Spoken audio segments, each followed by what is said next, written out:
একটা ব্যাগ নিয়ে চলে এসেছি আমাদের ঘরের বাগানে যাব আমি আম তুলতে। ওই যে দূরে যে দেখা যাচ্ছে না সোলার প্ল্যান্টটা, ওখানে আমার বাবা এসেছেন জমিনে কাজ করতে, আর আমি এসেছি আমার বাবাকে ডাকতে। আমার বাবা আসছেন। ওই যে দূরে যে বাগানটা দেখা যাচ্ছে, মানে এই যে আম গাছগুলা, এটাই আমাদের ঘরে বাগান।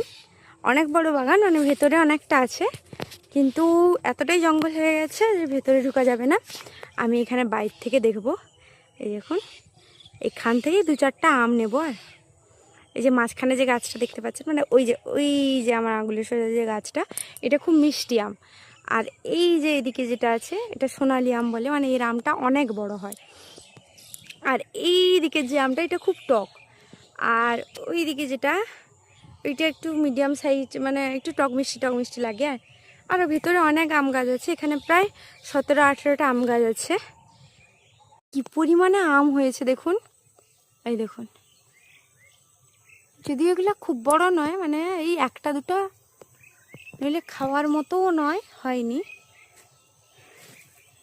কত আম পড়েছে দেখুন।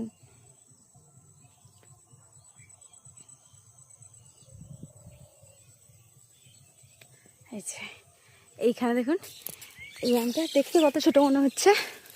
এই যে